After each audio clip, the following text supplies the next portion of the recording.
என் அன்பு குழந்தையே, நான் கூறியபடிதான் உன்னுடைய வாழ்க்கையில் நடக்கப் போகின்றது. நான் உனக்களித்த வாக்குகள் எல்லாம் பலிக்கப் போகின்றது. எல்லாமும் நான் சொன்னபடியே நடக்கும்.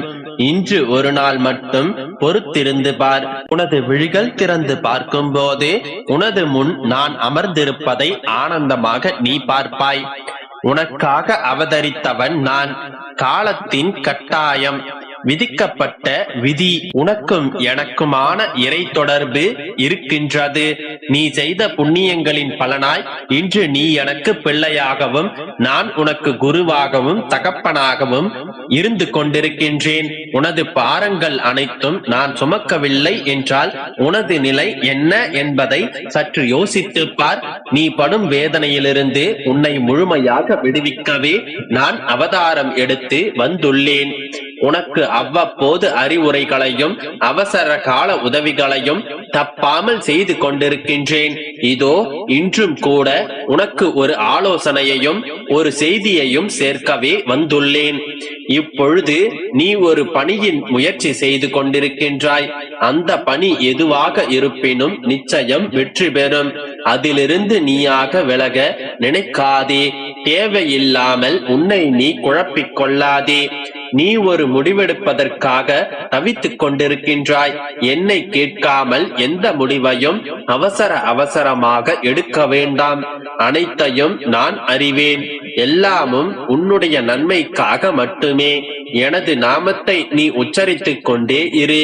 நான் என்றும் நீ இருக்கும் திசையில் அவதரித்துக் கொண்டுதான் இருக்கின்றேன்.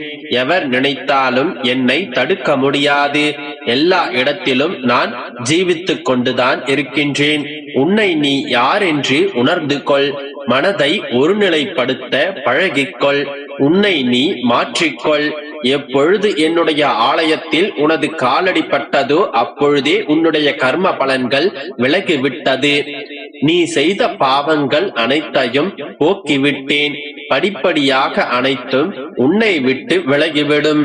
நீ விரும்பிய வாழ்க்கையே நீ விரும்பியபடியே வாழப் போகின்றாய். என்னிடம் கேட்டு நின்றிருந்த அந்த செல்வம் உன்னை வந்து சேரப்போகின்றது. இனி உன்னிடம் உள்ள குறை நீங்கி நீயும் ஒரு நிறைவான வாழ்க்கையை பெறப்போகின்றாய். நீ காத்திருந்த உன்னுடைய வாழ்க்கையை பெறப்போகின்றாய்.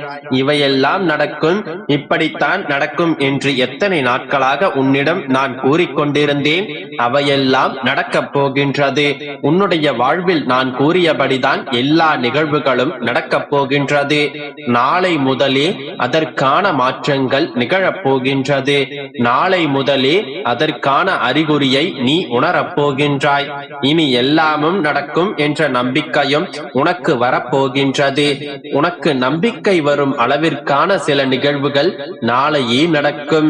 உன்னுடைய மனம் பகிழும்படியான நம்ப முடியாத ஆச்சரியங்களும் நாளை நிச்சயம் உன்னுடைய வாழ்க்கையில் நடக்கும்.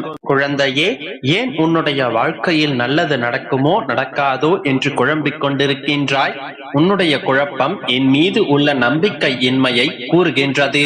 நீ இப்போது இவ்வளவு கஷ்டமும் வேதனையும் அனுபவிக்கின்றாய் என்றால் அதற்கு பதிலாக இரட்டிப்பு நன்மையை உனக்கு நான் கொடுக்கப் போகின்றேன் என்று நம்பு.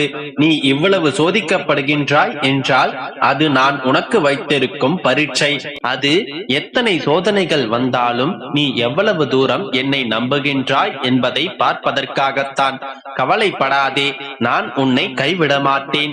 என்னதான் ஒரு தந்தை தன்னுடைய பிள்ளைக்கு அவர் வாழ்க்கையை புரிய வைப்பதற்காக 1000 பரீட்சைகளையும் போட்டிகளையும் வைத்தாலும் அந்த குழந்தை கஷ்டப்படுவதை பார்க்கும் போது அவருடைய மனம் தாங்காது.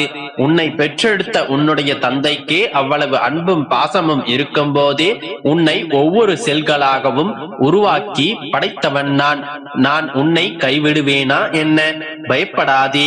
உனக்கானதை உரிய நேரத்தில் உன்னிடம் சேர்ப்பது எனது கடமை. உனக்கு மகிழ்ச்சியான வாழ்க்கை காத்து கொண்டிருக்கின்றது. உன்னுடைய எதிர்காலம் பிரகாசமாக இருக்கப் போகின்றது.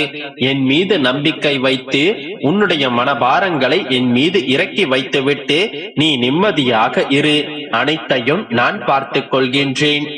என் அன்பு குழந்தையே, என்னுடைய வாழ்க்கையே வலிகள் நிறைந்ததாக இருக்கின்றது. என் வாழ்வில் உள்ள அனைத்தையும் நான் இழந்து விட்டேன். இனி நான் இழப்பதற்கு என்னிடம் ஒன்றுமில்லை. இதன் பிறகு நான் இழப்பதற்கு என்னுடைய உயிர் மட்டும்தான் இருக்கின்றது. அதையும் நீங்களே எடுத்துக் கொள்ளுங்கள் கடவுளே என்று கூறும் உன்னுடைய குரல் என் செவிகளில் கேட்கின்றது.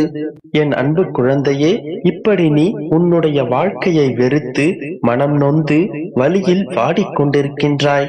ஆனால் உன்னுடைய வாழ்வில் எதுவும் நடந்து முடிந்து விடவில்லை. இன்னும் சொல்ல போனால் உன்னுடைய வாழ்க்கை இன்னும் ஆரம்பிக்கவே இல்லை.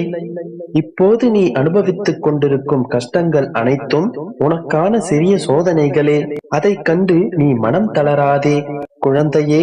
தானாக வளரும் வயது, விடாமல் துரத்தும் காலம், தடுக்க முடியாத நேரம், கடக்க துடிக்கும் இளமை, காலை தடுக்கும் சமூகம், தொடவேண்டிய இலக்கு என இத்தனை போராட்டங்கள் நிறைந்ததுதான் வாழ்க்கை. இவற்றை அனைத்தையும் உன் வாழ்வில் நீ கடந்துதான் ஆக வேண்டும். என்னால் முடியாது என்கின்ற எண்ணம் வந்தாலும் தொடர்ந்து தன்னம்பிக்கையோடு செயல்பட்டு வந்தால் நிச்சயம் உன்னுடைய வாழ்வில் அதிசயம் நடக்கும். சந்தோஷம் என்பது மற்றவர்கள் முன்னிலையில் சிரிப்பது அல்ல. தனிமையில் இருக்கும் போதும் அழாமல் இருப்பதுதான் உண்மையான சந்தோஷம். தனிமையில் நீ வடிக்கும் கண்ணீர் எனக்கு தெரியாது என்று நினைத்துக் கொண்டிருக்கின்றாயா? நிச்சயமாக உன்னுடைய கண்ணீரையும் கண்ணீருக்கான காரணத்தையும் நான் அறிவேன். நிச்சயமாக உன்னுடைய ஒவ்வொரு கண்ணீருக்கும் சரியான பலன் உனக்கு வந்து சேரும். ஒருவனிடம் தர்ம சிந்தனை இருக்கும்போது அந்த தர்மமே அவனுடைய எதிர்காலத்தை பார்த்து கொள்ளும்.